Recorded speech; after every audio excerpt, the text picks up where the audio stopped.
Приветствую вас, реагенты! 2 года прошло с выхода Outlast Trials, и все это время я играл в нее, чтобы сделать для вас очередной разбор. В этом ролике я расскажу весь новый сюжет, поделюсь своими впечатлениями, а также отвечу на вопрос, стоит ли начинать играть сейчас. В конце вас ожидает розыгрыш копии игры, а у микрофона, как всегда, я, Андерс. Outlast Trials — это кооперативный survival horror, рассчитанный на компании до 4 человек. Вместе с напарниками вы выполняете поставленные на карте задачи, попутно пытаясь выжить, избежав столкновений с ее обитателями. События игры разворачиваются в конце 50-х, задолго до ужасов в психиатрической лечебнице Маунт Мэйсив и деревни Храмовые Врата.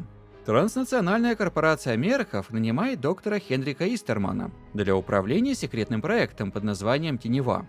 Его задача — понять принципы и методы при программировании человеческого мозга, чтобы создать армию спящих агентов для ЦРУ. Эти люди в нужный момент должны выходить из стазиса и тайно влиять на ход мировых конфликтов в интересах правительства США.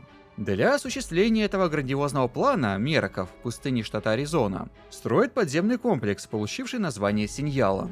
На территории секретного объекта возникли десятки испытательных полигонов, которые вскоре заполнили люди с психическими заболеваниями, что числились в базах данных благотворительных фондов. Одним словом, отщепенцы, до которых никому не было дела. Первые тесты прошли успешно, но вскоре ситуация вышла из-под контроля, и началась массовая резня. Из-за этого Хенрик Истерман чуть не лишился своей должности. Во избежание подобных инцидентов он решил модернизировать программу и запустить Теневу 2.0. В США была проведена масштабная кампания по привлечению добровольцев. Теперь в экспериментах участвовали не психи, а самые обычные люди, которые оказались на обочине жизни по разным причинам. Именно роль этих отчаянных ребят предстоит взять игрокам. Им предложили начать все с чистого листа. Но никто, по-видимому, не удосужился прочесть мелкий шрифт в условиях договора. Когда добровольцы прибыли на секретный объект, их сразу бросили проходить тестовое задание. Оно заключалось в уничтожении публичной информации о себе, а также развитии навыков бегства от полоумных выживших участников первой Теневы. Они считаются экспериментальной популяцией, и поэтому к ним применим термин «экспоп». Если человек успешно справлялся с первым заданием, то становился реагентом и получал доступ к комнате отдыха. Здесь, в перерывах между испытаниями, можно найти тиммейтов, поиграть с ними в различные мини-игры, прокачать свое снаряжение, а также обустроить собственное жилище. Я же предпочитаю бегать в Outlast Trials с ребятами с нашего Discord-сервера. ББ. Как бухой батя упал просто. Вступайте и вы, ссылка будет в описании. Теперь, когда я освежил в памяти сюжетную завязку, стоит поговорить о том, с какими видами противников нам предстоит столкнуться во время испытаний.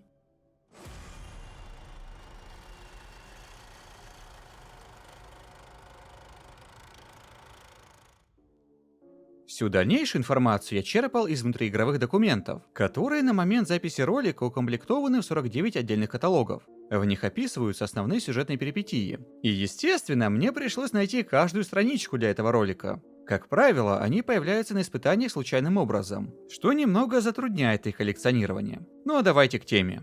Рядовые экспопы считаются расходным материалом, самыми никчемными представителями своего вида. Они комплектуются из наркоманов, уголовников и подобных отщепенцев. Их интеллект ниже среднего, и они склонны подчиняться более сильным активам компании. В бою используют холодное оружие, которое, как правило, мастерят из подручных средств. Экспопы, относящиеся к классу громил, полностью оправдывают свое название. В возрасте до 20 лет их подвергли гормональной терапии и операциям по удлинению конечностей для военного применения. Нынешний их рост составляет около 8 футов. Несмотря на выдающуюся силу, интеллект громил находится на уровне детского развития. Они на полном серьезе верят в Санта-Клауса и Зубную фею, а доктора Истермана считают своим отцом. Блять, ладно. Как плохо. Как плохо. Далее на очереди берсерки. Им также довелось пройти через описанные выше процедуры. Однако бонусом их еще заразили экспериментальным штаммом сифилиса. Он привел к слепоте и слабоумию испытуемых, после чего их перевели для участия в испытаниях на объекте Синьяла. Берсерков создавали для военных столкновений в джунглях и плотной городской застройки. Слепота компенсируется отличным слухом, так что реагентам рекомендуется не шуметь рядом с ними. Крикуны были созданы из пленных концентрационных лагерей. Их подвергали терапии морфогенетического кондиционирования, а также заставляли кричать до тех пор, пока в их диафрагме не происходили физиологические изменения. Отныне пациенты могут оглушать криком любого в пределах досягаемости. Их основная слабость – это вечное сонливое состояние, близкое к кататонии. Они чрезвычайно чувствительны к звукам и движению, поэтому их легко напугать. Если реагент потревожит крикуна, то окажется оглушен и дезориентирован. Хватуны – это самый раздражающий тип противников в игре, по моему личному мнению. Огромное число забегов заканчивалось после того, как эта тварина неожиданно выпрыгивала на меня из шкафа и забивала до смерти. Отличительная их особенность – садомазохизм и паранойя, вынуждающая их не скитаться по локации, а всегда сидеть в укрытии. Распознать хватунов можно по характерным смешкам, или дождавшись, пока они выглянут из укрытия. Притворщики – это обычные экспопы, которым выдали латексные маски для имитации внешнего облика реагентов. Простая уловка, призванная научить испытуемых никому не доверять. Стоит отметить, что разработчики с каждым новым обновлением дорабатывали искусственный интеллект притворщиков. Если раньше экспопы тупо шли к вам напролом, то теперь они могут носить предметы, истекать кровью, страдать от эффектов психоза, подавать сигналы, показывать эмоции, оглядываться, приседать и так далее.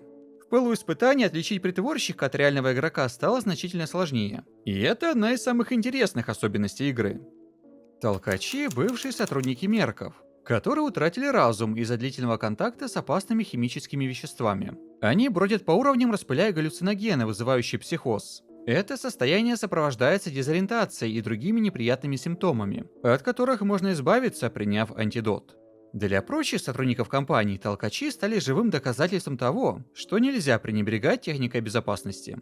Ночные охотники – это добровольцы из числа военных, которым хирургическим путем установили передовые очки ночного видения. Технология полагается на источник инфракрасного света, но при этом зрение дополнительно улучшается прямой болевой стимуляцией главных сенсорных зон мозжечка, а также областей мозга, отвечающих за зрение. К созданию ночных охотников приложил руку Ариберт Хайм, австрийский врач и по совместительству военный преступник, который получил прозвище «Доктор Смерть». Проведенные операции пагубно сказывались на разуме добровольцев. Отныне они страдают от постоянных галлюцинаций, одолеваемы нарциссизмом и маниакально-депрессивными реакциями, а также считают себя настоящими сверхлюдьми. Пироманьяки – это бывшие военные, которые, увидев на полях сражений разрушительную силу напалма, стали одержимы ей. По слухам, эти солдаты могли быть причастны к гибели тысяч гражданских во время Корейской войны. Теперь они поклоняются огню словно божеству и вливают в себя литры бензина, что привело к серьезным повреждениям голосовых связок. Из-за этого они не могут нормально говорить, а лишь издают леденящие душу вопли. Ожоги приносят пироманьякам извращенное удовольствие, и они с радостью готовы поделиться им с другими реагентами. Последняя категория экспопов – это главные активы. Самые ценные экземпляры в коллекции мерков, обладающие уникальной предысторией и выступающие боссами в Outlast Trials. На момент раннего доступа мы знали лишь о двух таких персонажах. Лилан Койл – насильник, расист, жененавистник и обладатель прочих сомнительных регалий. Этим всем он умудрялся промышлять, будучи на службе в правоохранительных органах. Тем не менее, в сообществе игроков он пользуется любовью, благодаря своим ярким высказываниям. Филлис Футерман, также известная как Матушка Гузбери, бывшая ведущая детской телепрограммы и по совместительству сумасшедшая чревовещательница. Она сделала марионетку в виде своего почившего отца, мистера Футермана, и постоянно разговаривает с ней, стараясь быть для него хорошей дочерью. В предыдущем видео я подробно рассказывал о биографии этих двух выдающихся экспопов. Правда, стоит добавить, что в дальнейшем им также посвятили 2 выпуска из новой серии комиксов «Коллекция мерков». К сожалению, никакой новой информации нам не предоставили, а лишь проиллюстрировали уже известные истории. Естественно, чтобы противостоять такому обширному бестиарию, нам понадобится подходящее снаряжение. Его можно покупать и прокачивать за специальную валюту – зеленые жетоны, выдаваемые за прохождение испытаний. На данный момент есть 6 вариантов снаряжения, которые заточены под определенный стиль игры. Оглушение – мощное метательное оружие, поражающее противников электрическим током и временно выводящее их из боя. Завеса представляет собой мину, которая создаст дымовое облако, если на нее наступят враги. Исцеление, как можно понять из названия, излечивает вас и союзников облаком аэрозольного газа. Рентген – это устройство, позволяющее видеть сквозь стены, выявляя местоположение врагов и предметов. Мне очень нравится, как визуально реализовали эту способность. С помощью баррикады можно блокировать двери, чтобы избежать столкновения с преследователями. И, наконец, глушилка – моя любимая способность. С помощью нее можно взламывать врагов, замки на дверях и контейнерах, а также самостоятельно реанимироваться после смерти. Бонусом к описанным выше типам снаряжения попросите медсестру выписать вам рецепты. Они перманентно улучшают ваши базовые характеристики, например, ускоряют регенерацию после ранений и снижают расход выносливости. Могут даже увеличить количество ячеек в инвентаре. Но самое же интересное – это запрещенные товары, которыми можно закупиться у женщины по имени Дорис Риттер. Среди реагентов ее принято называть теневой дамой. Она поставляет амфы, разделенные на 3 ветви. Инструмент, навык и лекарство. Своеобразный элемент билдостроения. Хочешь бесшумно бегать, бери тапочки. Желаешь наносить больше урона кирпичами? Да не вопрос. Может, тебя в край заколебали хватуны? Бери маневр уклонения и забудь о них. В общем, вы поняли суть моей мысли. К Дорис Риттер мы еще вернемся, поскольку она замешана в сюжете последних обновлений. Сейчас же, когда мы разобрались с основами, пора переходить к рассказу о раннем доступе и тернистом пути игры к релизу. Однако стоит отметить, что если вы заинтересованы не только в поисках тиммейтов, но и спутников для реальной жизни, то здесь вам поможет ковер. Ковер — это приложение для знакомств, где вам точно не попадется матушка Гузбери, и вам не придется прятаться от нее по шкафам. Алгоритмы ничего не решают за тебя, пишешь напрямую понравившемуся человеку, никаких свайпов. Устал от рандома? В ковре с помощью удобных фильтров по возрасту, городу, полу и интересам ты заранее отсекаешь неподходящее и получаешь реально тех, кто подходит именно тебе. А на главной странице приложения еще и видишь новых пользователей, которые недавно зарегистрировались. Ну а чтобы ты долго не тупил с выбором места для свидания и не повел ее в очередную кофейню, в ковре сделали подборку с локациями для встреч. Предложи ей джаз-концерт в Сити, ну или кайфаните на панорамной крыше под классику. Устрой ей незабываемый экспириенс. Мне, кстати, приглянулся концерт с песнями группы Король и Шут в оркестровом исполнении. Тут сразу можно проверить, кто на него идет, и предложить сходить вместе. А почему бы и нет? Ты же не из тех, кто упускает возможности. Скорее скачивай приложение Ковер по ссылке в описании или QR-коду на экране, чтобы устроить незабываемое свидание своей второй половинке.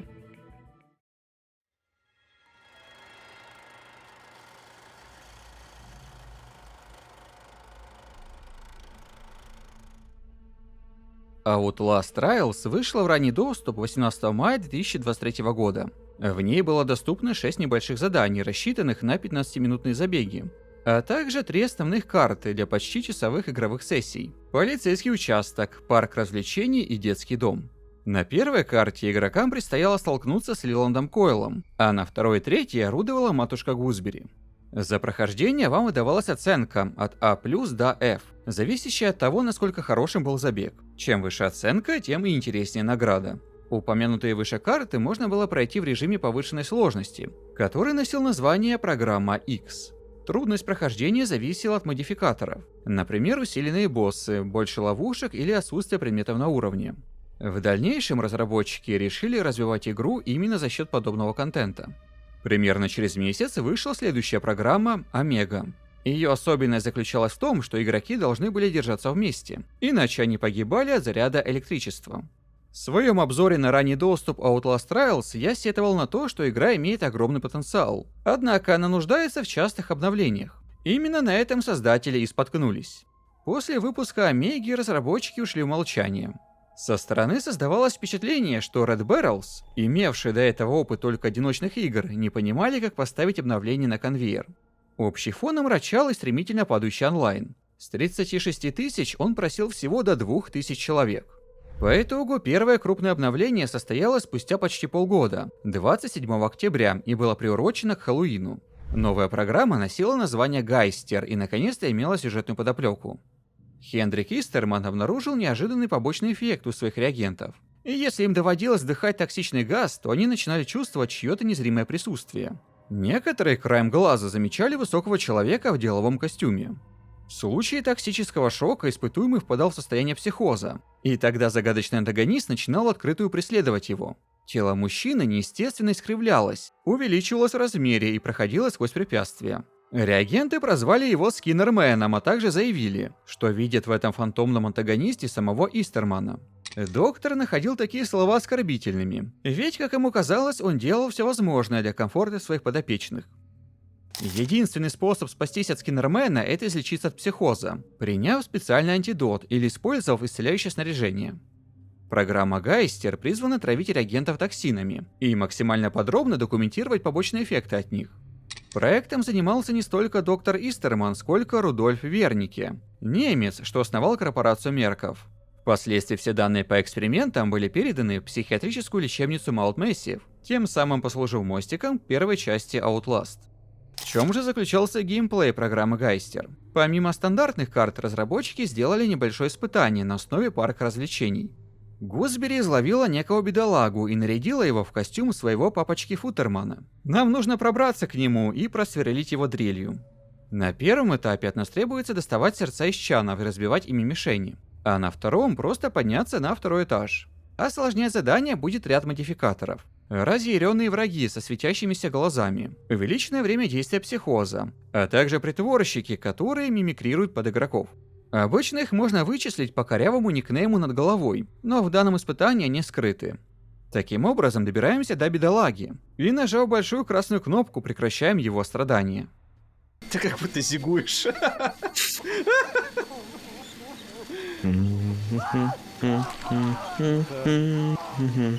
В целом, да.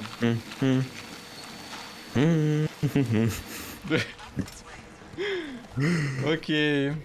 Естественно, матушка Гусбери будет крайне раздосадована поступком реагентов, поэтому начнет их преследовать.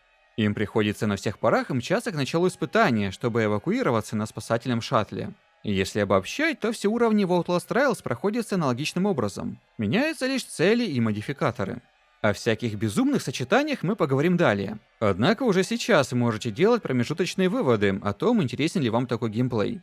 За прохождение программы Гайстер игроки получали специальные токены, за которые можно было приобрести косметические предметы. Например, я не отказал себе возможности купить легендарный скинчик, вдохновленный полковником Сандерсом. Следующие 1,5 месяца в игре снова царила тишина, за исключением ведения еженедельной терапии. По сути, она призвана удержать игроков в игре в отсутствии контентных обновлений. Выбирался какой-то один модификатор, вокруг которого строили все испытания. Запрет на перки, враги лучше реагируют на шум, постоянный психоз и тому подобное.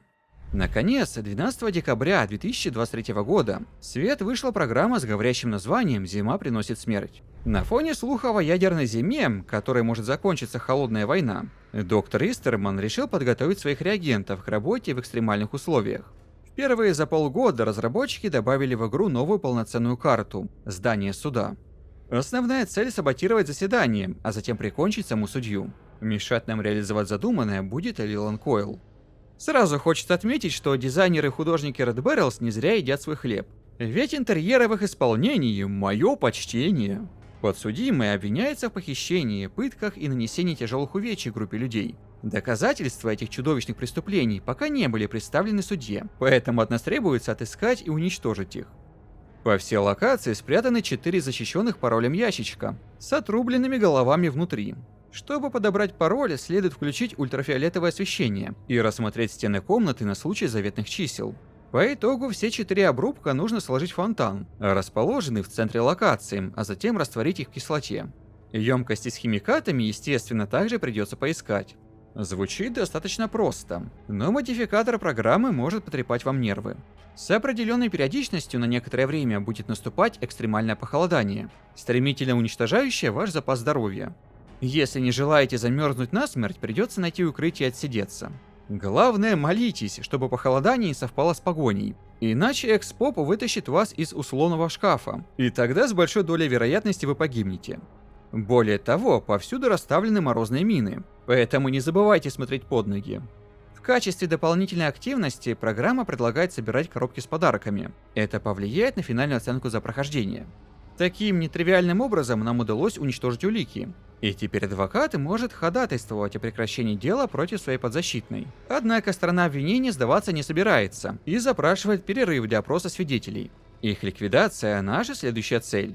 В голову каждой жертвы встроен трекер для отслеживания, который необходимо взорвать с помощью специального устройства. Аналогично используется непосредственно и для поисков. Крайне важно не спугнуть свидетеля, а еще лучше заблокировать все выходы, иначе придется начинать поиски заново.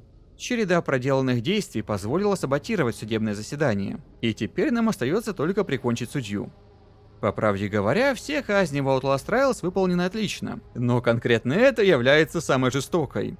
Судья зовет Лиланда Койла на помощь, и он действительно приходит, однако ему не удается расправиться с реагентами. Сперва мы ломаем женщине ноги, затем приходит очередь рук, и только лишь потом расплющиваем ей голову 2 тяжелыми молотами. На этом заседание заканчивается, и нам остается только эвакуироваться. Напоследок упомяну, что на сегодняшний день на данной карте доступно еще 4 задания, рассчитанных на 10-15 минут.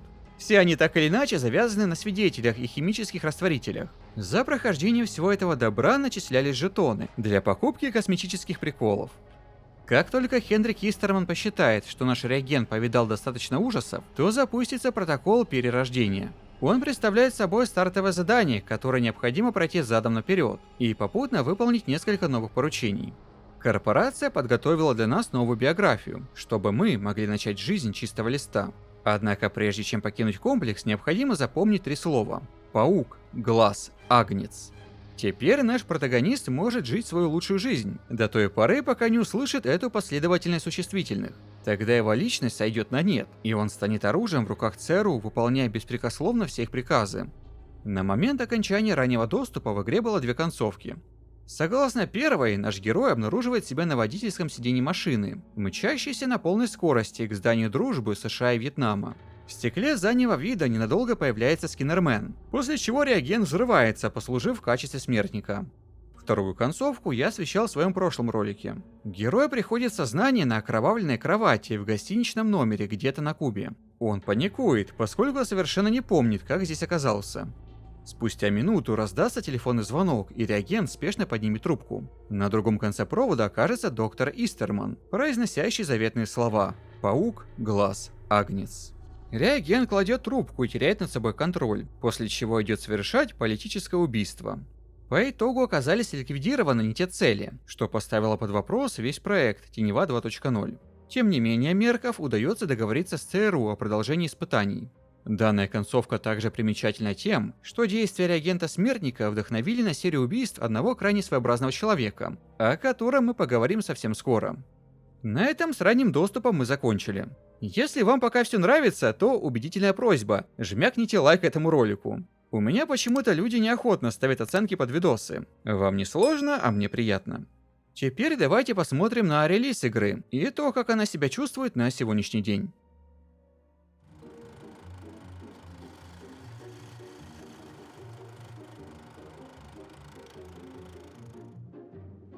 В личных разговорах я часто шутил, что Red Barrels развели Гоев на деньги и ушли в закат. Однако 5 марта 2024 года Outlast Trials все же вышел из раннего доступа. Онлайн поднялся до 7500 на пике, однако спустя месяц грохнулся до 3500 и постепенно продолжил снижаться.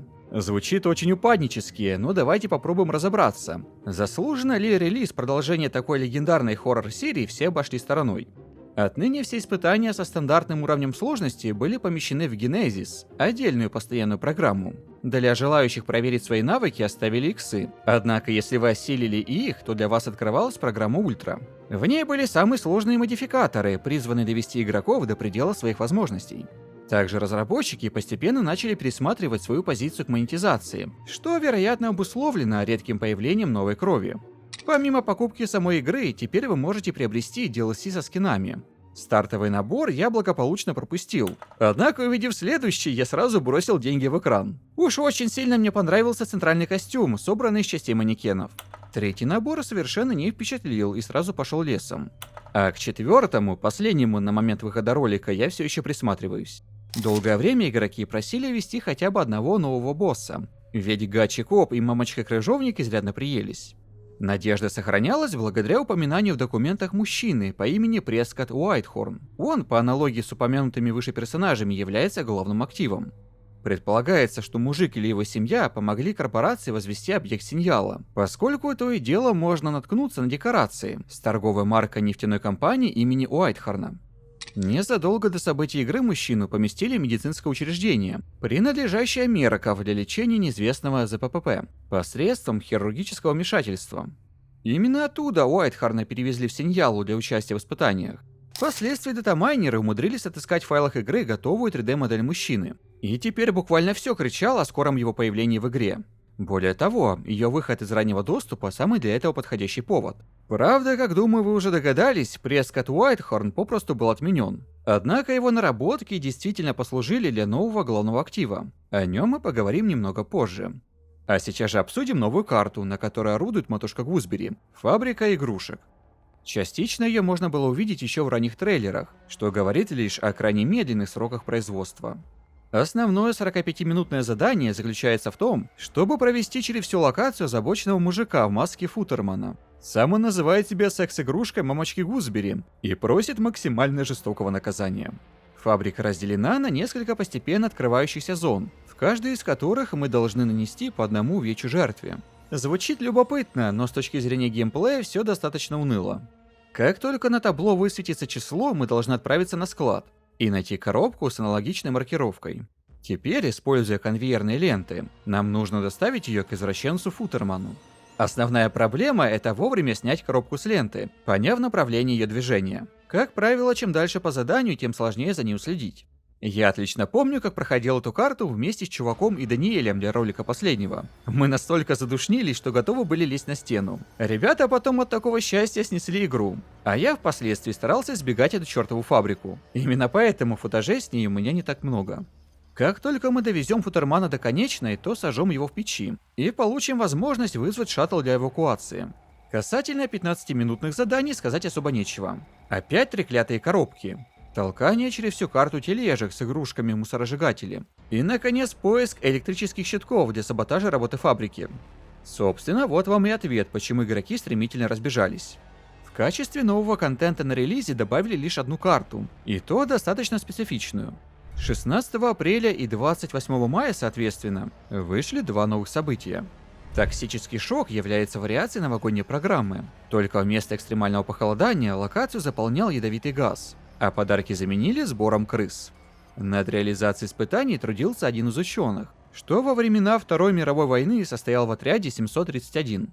Это печально известное подразделение японских вооруженных сил проводило химические опыты на живых людях, в частности китайских гражданских. Мерков умеет находить талантливых сотрудников.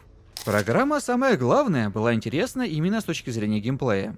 На карте орудовало сразу два главных актива, что немного встряхнуло привычную формулу. Побегать от мента в парке развлечений или от чревовещательницы в полицейском участке было как минимум необычно.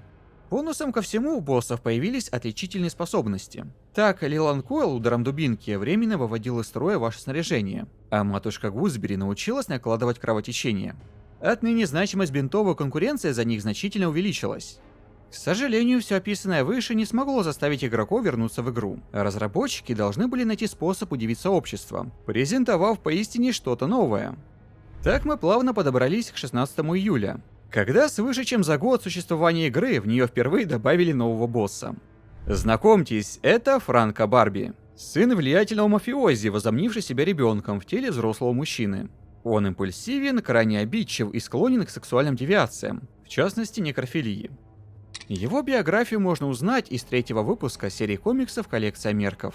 Мальчик родился с синдромом Пфайфера, редким генетическим заболеванием, характеризующимся преждевременным сращиванием некоторых костей черепа, что влияет на форму головы и лица. Также синдром включает аномалии рук и ног.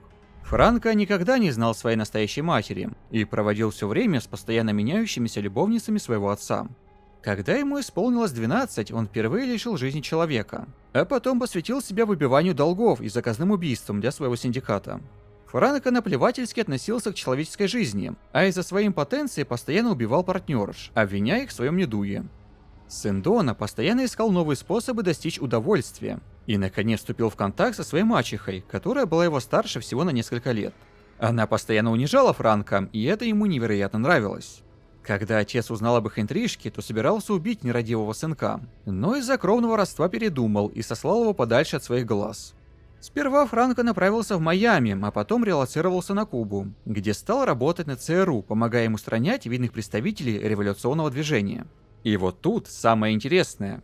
Франко стал свидетелем того, как реагент из второй концовки игры совершил заказное убийство. Гангстер настолько впечатлился этим, что слетел с катушек и начал убивать людей, уже не дожидаясь приказов от работодателей. Он снова стал проблемой, и тогда Мерков направили к нему своего агента, Клайда Перри. Мужчина является главным героем серии комиксов «Коллекция Мерков» и занимается вербовкой потенциальных главных активов. Оперуполномоченный вышел на след Франка, оказавшись на месте очередного его убийства. На этот раз сын Дона расправился с тучной проституткой, которую он снял накануне.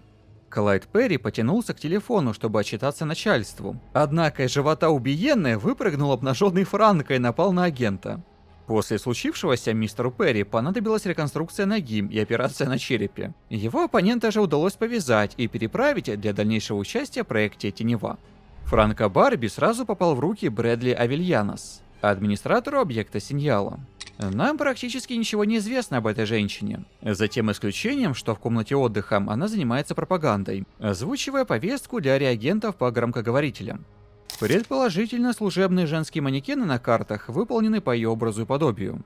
Персонаж интригующий, особенно учитывая то, что она является начальницей доктора Истермана, который до этого позиционировался как главный антагонист игры. Как говорится, на каждую рыбу найдется рыба покрупнее. По словам одного из разработчиков, Франко Барби создавался как потенциально идеальный сын для матушки Гузбери и Лиланда Койла соответственно. Таким образом, у нас сформировалась дисфункциональная семейка из главных активов. Любимым оружием гангстера является обрез Лупара, что делает его вторым персонажем в серии, который может атаковать игрока на расстоянии. До этого пальма одинокого первенства была у надоедливого Лэрда Байрона из Outlast 2. Впрочем, такая характеристика актуальна и для Франко Барби. Мерков не решились давать ему настоящие патроны, однако он умудрился сделать их самостоятельно из зубов поверженных врагов. Вообще обрез Лупара широко использовался социалистскими гангстерами и оказался очень полезным для охоты в лесистых местностях и замкнутых пространствах, где обычный дробовик довольно громоздкий. Оружие также печально известно тем, что было использовано для убийства новоорлеанского полицейского Дэвида Хеннесси в октябре 1890 года, что стало кульминацией войны итальянской мафии между бандами социалистских фруктовых компаний. Пока я рассказывал всю эту историю, вы фоном видели геймплей, записанный на новой карте «Корабельной пристани». Она построена с ориентиром на биографию виновника торжества.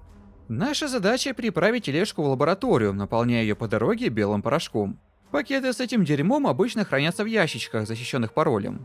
Чтобы подобрать комбинацию, нам нужно найти знаки, нарисованные желтой краской. Например, вот треугольник. Часть этой геометрической фигуры нанесена на стену, а другая на колонну. Нам нужно стать под таким углом, чтобы треугольник был виден без искажений. Затем наводим на него декодер и получаем нужную комбинацию чисел. Добравшись до лаборатории, необходимо смешать с белым порошком химикаты и закончить приготовление новой партии товара. Последняя остановка — это корабль «Анджелина», названный в честь мачехи Франко Барби. В морозильной камере трюма лежат два бывших реагента, которым нужно спороть животы циркулярной пилой, а затем набить их пакетами с порошком. Своеобразная аллюзия на то, как проносят контрабанду через границу. Последующие мини-испытания, разворачивающиеся на этой карте, также построены на решение оптических иллюзий с помощью декодера. Отдельно хочется привести два примера. Во-первых, ограбление великолепного казино. Разработчики с большим креативом подошли к оформлению сценок с манекенами, и их в прямом смысле можно разглядывать часами. Во-вторых, необходимость отравить двух гигантов, закачав им внутрь химикаты через рты и соски. Здесь прослеживается определенная гиперфиксация Франко Барби на грудном молоке и матери, которой у него толком и не было. Любопытно, что в комиксе упоминается любимый напиток гангстера под названием «Волчье молоко». В его состав входит амаретто, яичный белок, джин и молоко. Смельчак по имени Ник Карлсон Пресс на своем YouTube-канале решил самостоятельно сделать и продегустировать это пойло. Получившийся напиток имел желтый оттенок, что делало его похожим на молозиво, первый тип грудного молока. По вкусовым качествам волчье молоко оказалось крайне приторным и лишь с минимальными алкогольными нотками. Затраченного времени на создание он точно не стоил. С выходом Франко Барби разработчики в очередной раз перелопатили систему испытаний. Отныне программы X и Ультра засунули в генезис под видом уровней сложностей. Высокая и психохирургия соответственно. Перечень кардиопрохождения значительно сократился, что мне не совсем понятно. Впрочем, с последующими обновлениями их количество все же увеличат. Новая программа Бомбина ничего из себя интересного не представляет, кроме присутствия на уровне шумного гангстера. Совершенно другое дело программа под названием «Эскалация». Она призвана подготовить реагентов к ведению войны на истощение. Ей удалось вернуть мой интерес к Outlast Trials, и отныне, если я и захожу поиграть, то только туда. По своей сути, эскалация — это рогалик, где каждый последующий пройденный уровень выбирается случайным образом и становится сложнее за счет модификаторов. Их комбинации могут быть совершенно безумны. Например, хождение по битому стеклу накладывает эффект кровотечения, провоцирующий психоз, который, в свою очередь, также наносит урон. Именно этим набором модификаторов закончился один из наших забегов на 4 человек. В перерывах между ними реагенты находятся в шаттле, где можно прокачиваться, выбирая нужные карточки со способностями. Как правило, сперва всегда идут 9 коротких испытаний, а затем выпадает длинное 10-е, выступающее своеобразным экзаменом. В зависимости от оценок вашей группы, можно начинать делать ставки. Сможете ли вы пройти его? Пацаны, актив. Пойдем, О, пойдем. да, ура, да, это наша честная оценка, пацаны, нам пизда 10-й трайл, кстати, 45 минутка, да? 7 смертей, блять. Вот это в ролик попадет. Это попадет. Парадоксально, но почти гарантированный вариант дойти, например, до 100-го испытания — это играть в одиночку. Да, вы потратите на это немерено времени, и сомневаюсь, что получите много удовольствия. Однако метод действительно рабочий. В интернете можно найти множество скриншотов от разных раннеров с красивым трехзначным числом на счетчике. Если говорить о наиболее сложных, по моему мнению, модификаторах, то хочется привести несколько таких. Во-первых, бомбы примотаны к телам реагентов. По окончанию таймера они взрываются, и эскалация заканчивается. Продлить время можно лишь находя подзарядки на уровне, число которых ограничено, и каждое последующее использование дает все меньше бонусных секунд. Во-вторых, ограниченное здоровье. Вы начинаете испытание лишь с одним делением, но можете полностью восстановить шкалу, отыскав специальные таблетки. Каждая такая возвращает лишь по одному делению, поэтому при неаккуратной игре очень легко сразу отправиться в нокаут. В-третьих, модификатор вместе сильнее. Это реинкарнация программы Омега. Игроки должны держаться рядом, иначе всех шибанет током и забег закончится. С недавних пор разработчики добавили возможность сохранять прогресс эскалации. Это нововведение с одной стороны упрощает игру, а с другой позволяет игрокам, у которых не так много свободного времени, опробовать самые сложные модификаторы. Также важно упомянуть, что одно время была распространена проблема, когда соединение с сервером падало во время загрузок между испытаниями эскалации. Я отлично помню, когда наша группа впервые дошла до 15-го забега, но игра всех кикнула, и на этом все закончилось. Справедливости ради, разработчики проделали хорошую работу. И в Outlast Trials на протяжении всего ее существования крайне редко попадались баги и всякие недоработки. Из последнего, что мне удалось заснять, это убивающего дистанционно Лиланда Койла. А вы это видели? Ага. Вы это видели? Вы это видели? Он не забагался, он все. Просто воздух представил. Он убил меня дистанционно, как Дарт Вейдер, блядь, только что. Разработчики прощупали почву и внедрили механику боевого пропуска с косметическими предметами. Есть как постоянные, так и ограниченные по времени каталоги, привязанные к определенным событиям. Открывать их можно только за внутриигровую валюту, золотые кредиты, а прокачивать за жетоны мерков. Никакого доната с вливанием настоящих денег пока не подразумевается. Только старое доброе задротство. Еще одним стимулом для входа в игру стали ежедневные задания. Нововведение, которое напрашивалось уже очень давно. Создается впечатление, что Red Barrels долго стеснялись признавать, что занимаются поддержкой сессионки. Система боевого пропуска и ежедневные задания — это основа подобных игр. И удивительно, что разработчики так долго тянули с их ведением. Я знаю, о чем говорю, поскольку в свободное время играю в Overwatch. Много играю. 10 сентября была запущена временная программа «Обратный отсчет», которая включала в себя описанные выше примотанные к телу бомбы. В развитии сюжета особенно важным является первое упоминание Ирены Истерман, бывшей жены доктора Хендрика. Однако есть одна проблема. Доктор не помнит, как разводился с ней, и в его воспоминаниях немало пробелов. Возможно, это связано с его пристрастием к запрещенным веществам и длинном пребывании в подземном комплексе, где нет связи с внешним миром.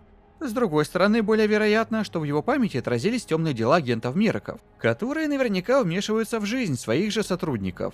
После последнего новогоднего корпоратива доктор Истерман и вовсе нашел в своем кармане небольшой кусочек талия, токсичного металла, который вызывает выпадение волос, повреждение нервной системы и желудочно-кишечного тракта.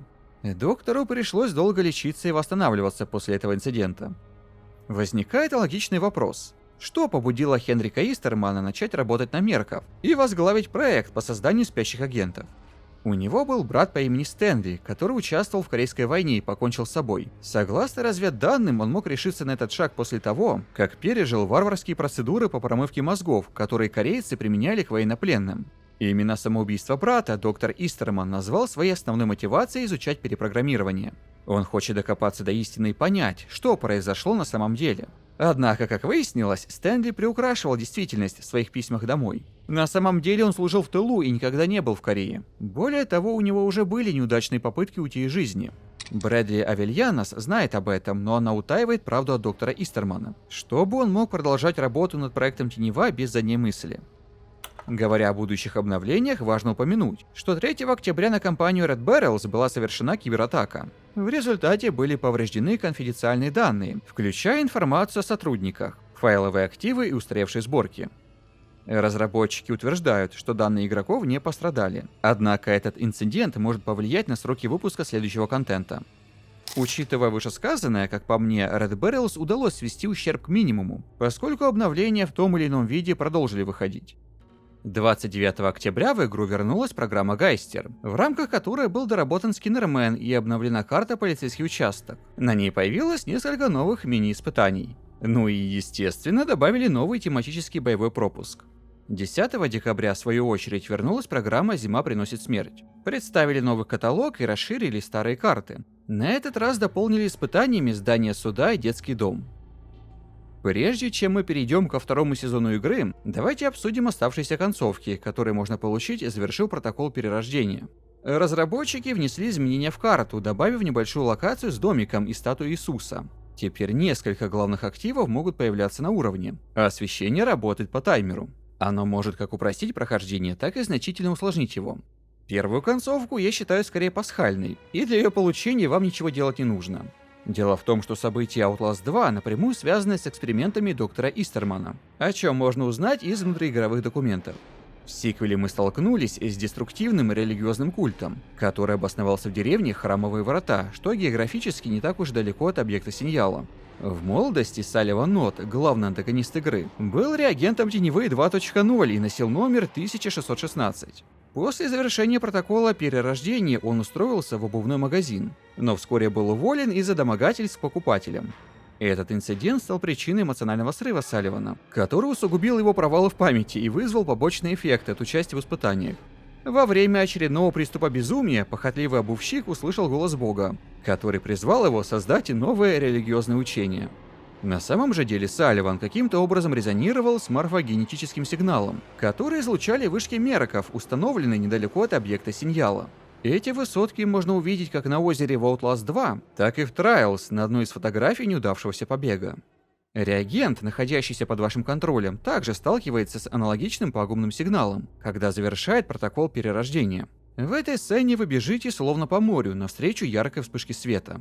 Такая любопытная связь между двумя проектами подчеркивает единство вселенной.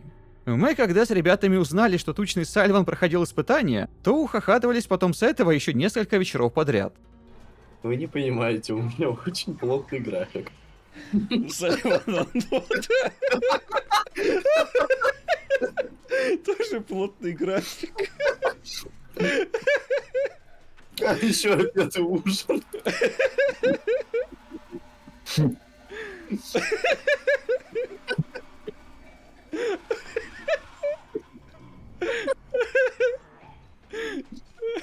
Андрея прям размешнял конкретно.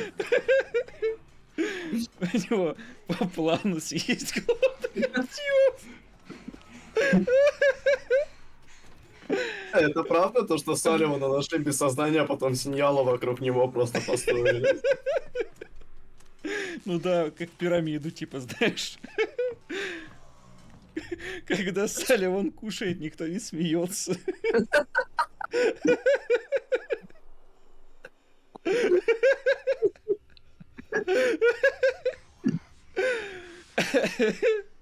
Чё-то хавать захотелось. И тут в капсуле начался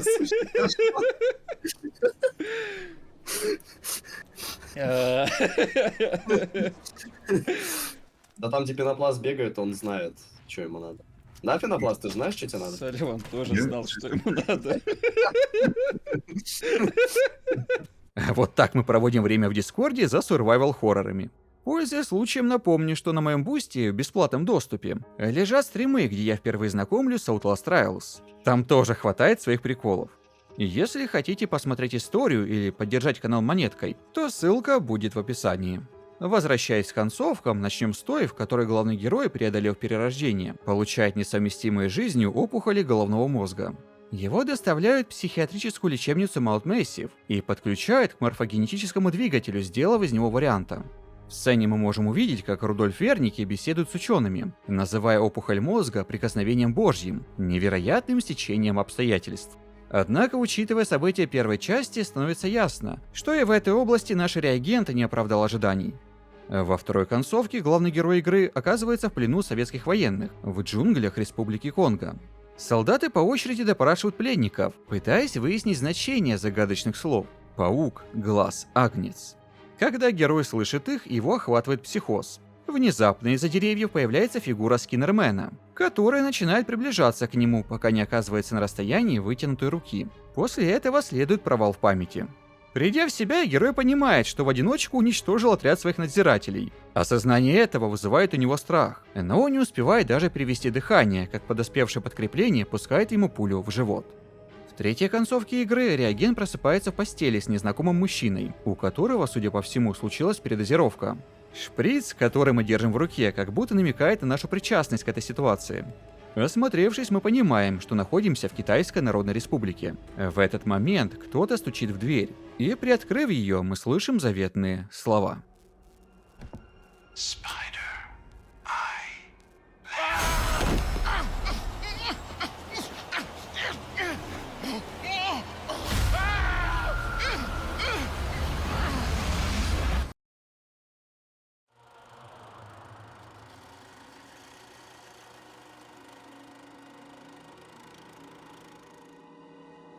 Совет директоров всегда сомневался в способности Хендрика Истермана возглавлять проект Тенева.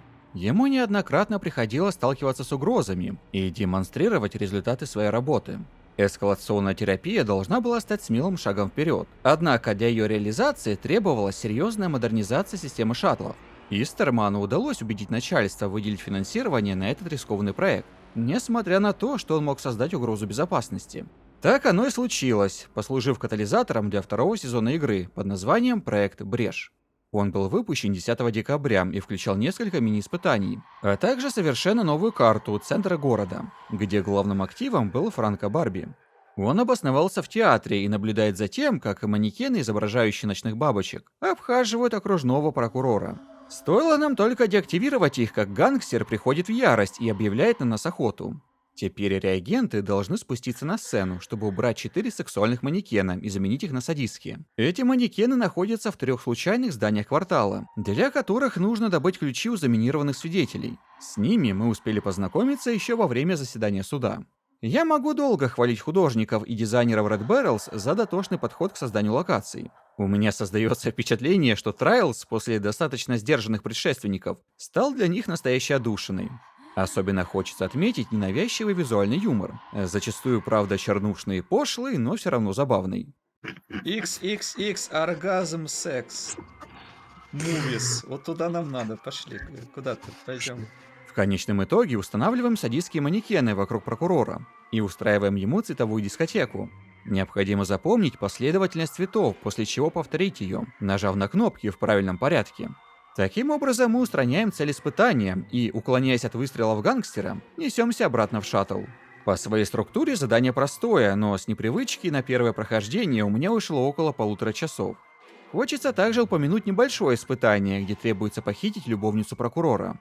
Мы должны подслушивать сплетни манекенов, чтобы узнать внешность женщины, что как геймплейная механика реализовано прикольно. Но предмет обсуждения не в этом. В игре достаточно много косметических предметов для обустройства вашего жилья. Однако мало кто знает, что есть и секретные экземпляры. Так, на этом задании нужно найти и отметить расклеенные по карте пивные марки. Их места появления не меняются, поэтому на экране вы можете увидеть их местоположение. Как только отметите все, появится оповещение о выполнении задания.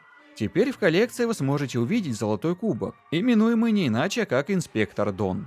Хендрик Истерман, казалось, полностью контролировал ситуацию. Реагенты успешно проходили испытания и перерождали спящих агентов. Но в один непримечательный день все изменилось. Женщину-реагента под номером 1733 застали за осквернением трупа погибшего члена ее команды. На спине, ягодицах и левом бедре несчастного были вырезаны 4 повторяющихся слова: «Все», «жадность», «сожаление» и «возможность».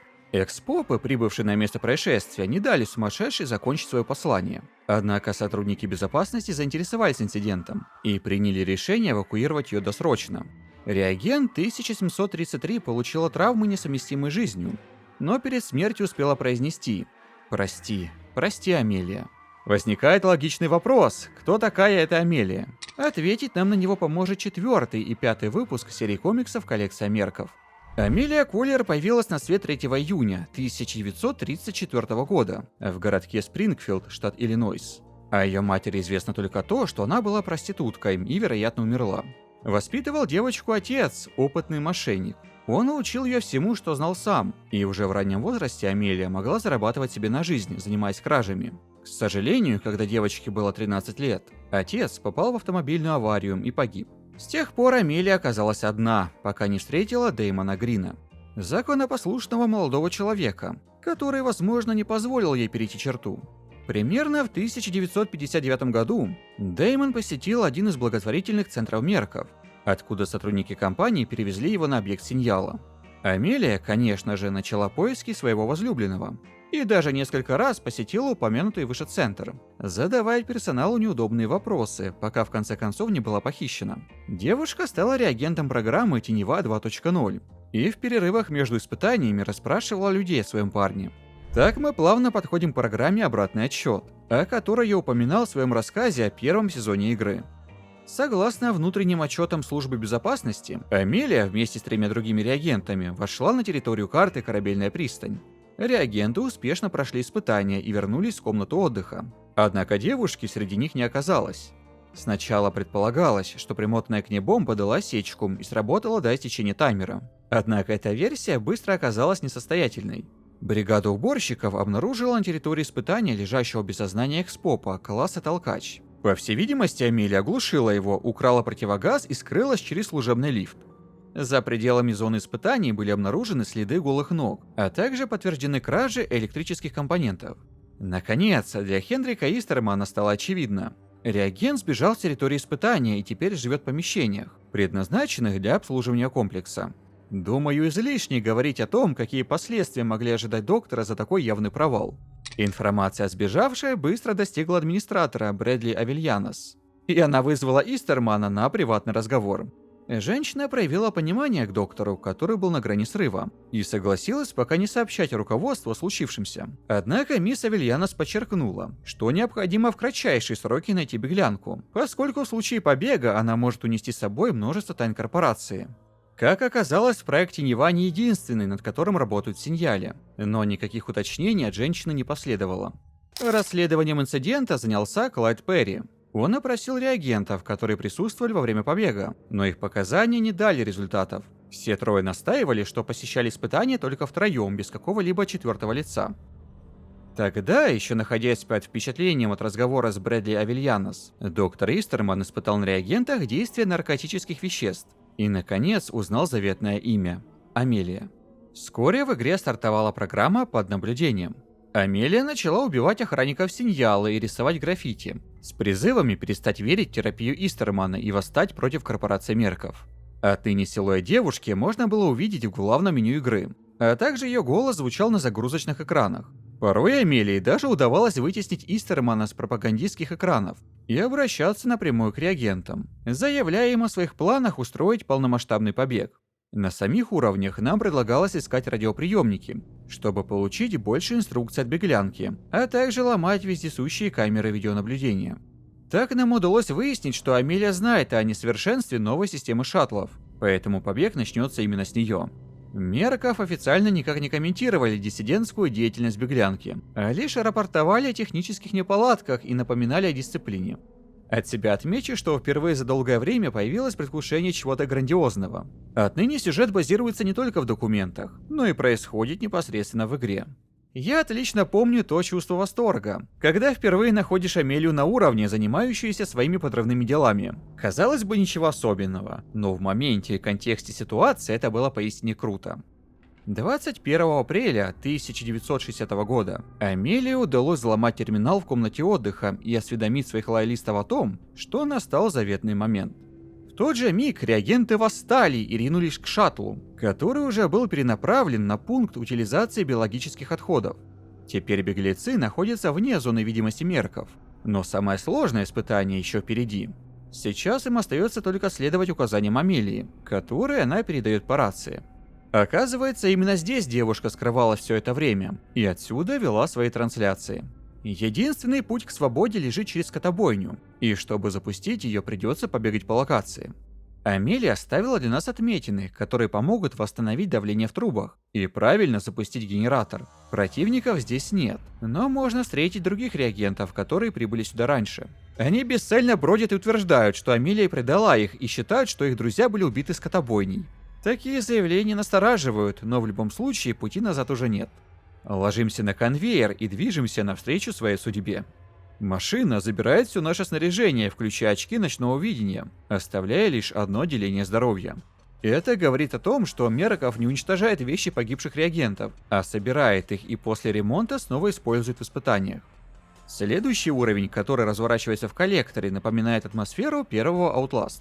Коридоры, залитые кровью, приводят нас к большому ангару, где мы сталкиваемся с экспопом класса Громила. Она единственный противник на этой локации, и нам нужно придумать, как открыть герметичные ворота, уклоняясь от ее размашистых ударов. Если прислушаться к словам преследовательницы, можно понять, что она не очередной безликий противник. Иногда великанша даже упоминает некую Дори. На самом деле перед нами Генриетта Грабс, подруга Дорис Риттер, которая сидит в кафетерии и снабжает участников испытаний запрещенной техникой. В прошлом они были близки и вместе мечтали о свободе, но впоследствии их пути разошлись. Дорис не видела своей жизни за пределами Синьялы, поэтому осталось помогать другим реагентам, что привело к конфликту с Генриеттой.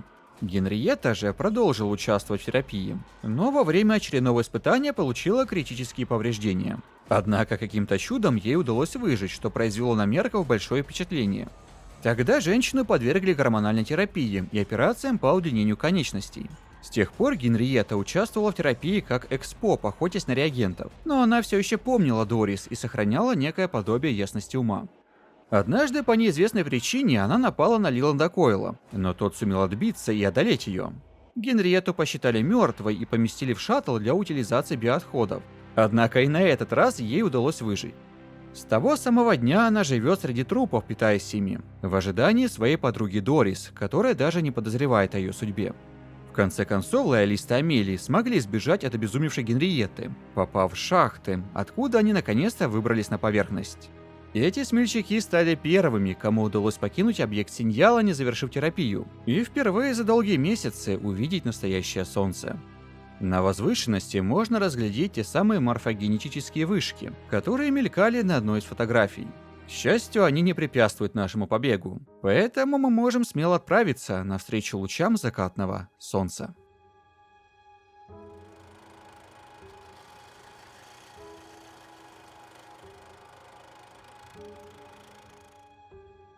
В результате действий Амелии погибло 39 сотрудников объекта, 23 представителя экспериментальной популяции и 44 реагента, которые не смогли пройти через пункт утилизации биологических отходов. Скольким испытуемым удалось бежать, пока неизвестно, но даже эта информация оказалась достаточно, чтобы довести Истермана до истерики. Он забаррикадировался в своем офисе и начал бесконтрольно закидываться наркотическими веществами. Последним его распоряжением было допросить Дорис Риттер, которая, вероятно, обладала информацией об Амелии, поскольку часто контактировала с реагентами. За эту работу взялся уже знакомый нам Клайд Перри. Теневая дама всем своим видом давала понять, что собеседник ей отвратителен. Однако женщине удалось развязать язык, приведя к ней пойманную Генриетту Грабс. Находясь в шоке от вида своей некогда близкой подруги, Дорис назвала фамилию Амелии – Коллер, а также упомянула Дэймона Грина, которого та искала. Зная полное имя беглянки и имея на руках ее досье, Клайд Перри начал допрашивать молодого человека. Однако разговор с ним не дал никаких результатов, Тогда агент убил Дэймона Грина, и его тело было отправлено на пункт утилизации биологических отходов. Именно там Амелия нашла своего возлюбленного. Долгие месяцы поисков подошли к концу. Убитая горем девушка поклялась отомстить корпорации Мерков, и доктору Истерману в частности. В отсутствие оного Брэдли Авельянос решила поставить в известность о произошедшем Мозеса Скорфиотти, архитектора объекта Синьяла. Именно он предложил идею разместить на испытаниях камеры видеонаблюдения, которые бы служили датчиками движения. Любого, кто попадал в их зону видимости, поражал электрический заряд. Однако Амелии все равно удавалось оставаться незамеченной. Тогда Скорфиотти предложил исследовать систему шаттлов, но для этого требовались табельные карточки, которые Истерман всегда хранил у себя. На следующее утро Клайд Перри вместе с охраной выломил дверь в офис Истермана. Внутри они обнаружили доктора в совершенно неподобающем виде, голым, испачканным в крови и экскрементах. Зрачки Истермана были сильно расширены, а на его лице и голове виднелись многочисленные рассечения. Он бормотал что-то о Скиннермене и неком Иоя, личность которого мне пока не ясна. При попытке госпитализировать Истермана он начал биться в припадке и пускать пену изо рта. Это продолжалось до тех пор, пока его не удалось успокоить с помощью медикаментов. Доктора направили в отделение неотложной помощи, и как только он пришел в себя, то увидел перед собой Брэдли Авельянос. Между ними состоялся напряженный разговор. Хендрик уличил администратора во лжи и манипуляциях, поскольку ему удалось выяснить, что она скрывала от него правду о его брате. Стэнли наложил на себя руки не из-за того, что корейцы разрушили его психику путем промывки мозгов. С самого детства он был подвержен психическим расстройствам. Хендрик Истерман пообещал утянуть Брэдли Авельяна с собой на дно, и если его не восстановят на должности руководителя терапией.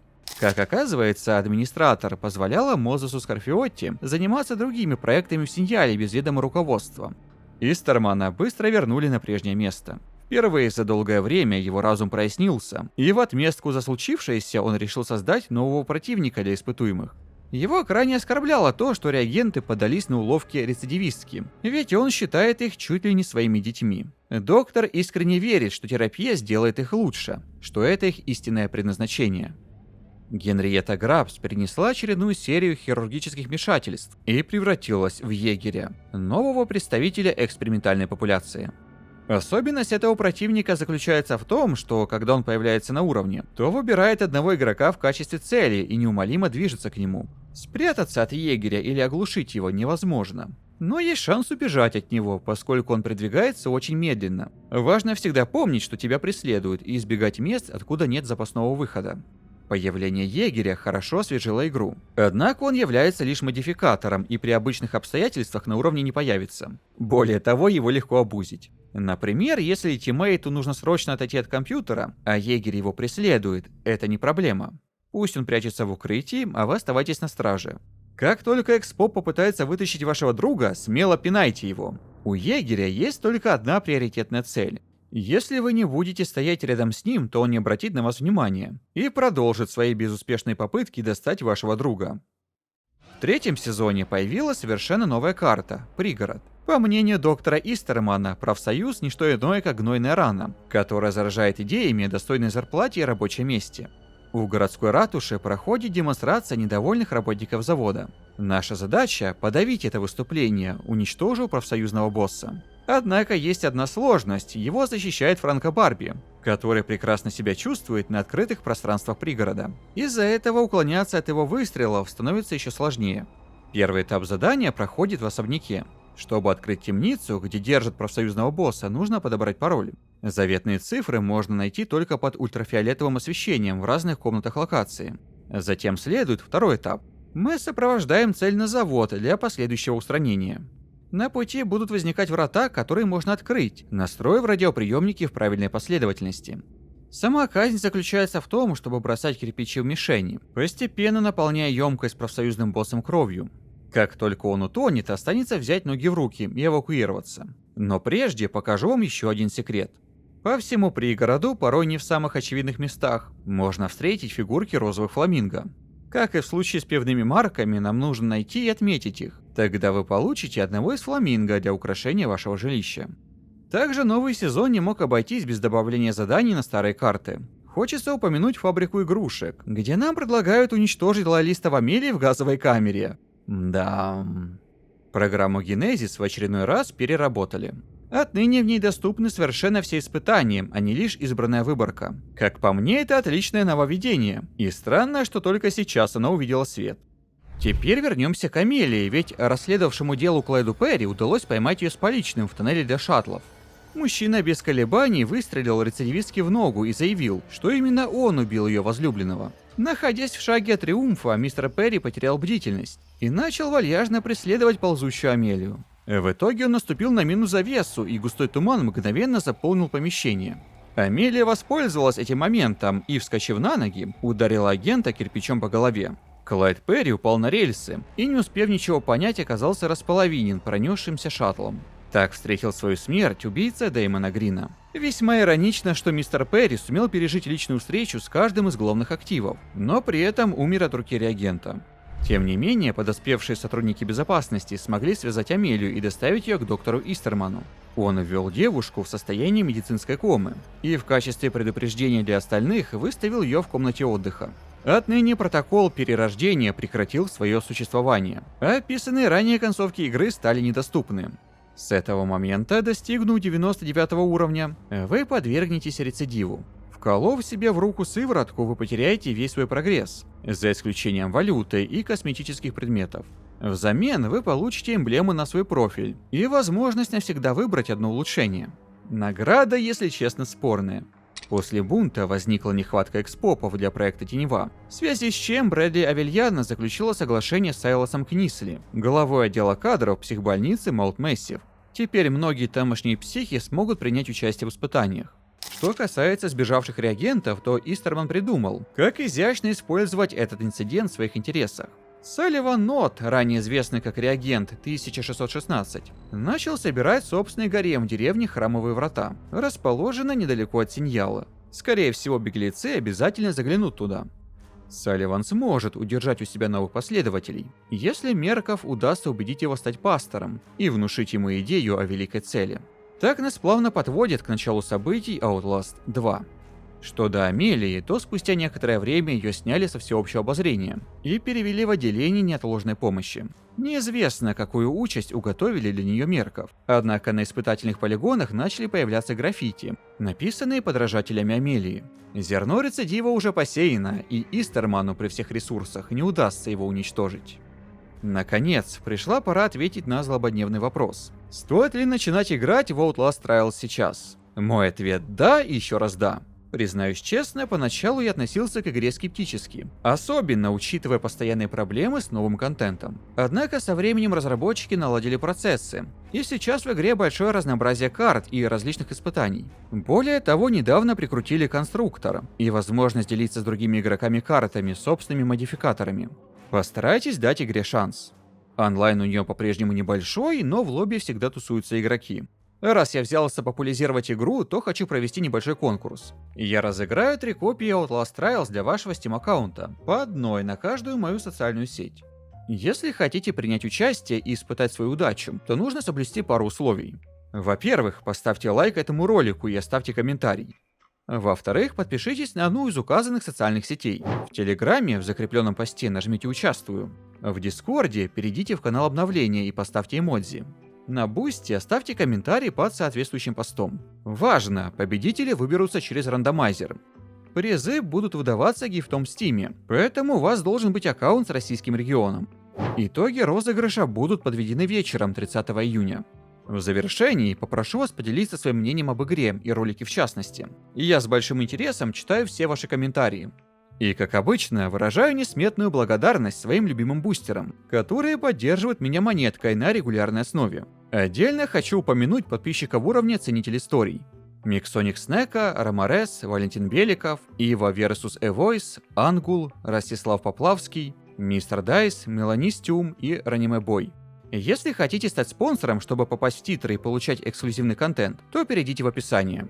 Там же вы найдете ссылки на другие мои социальные сети. На этой ноте я откланяюсь. Следите за новостями в сообществе YouTube и Telegram-канале. Скоро услышимся.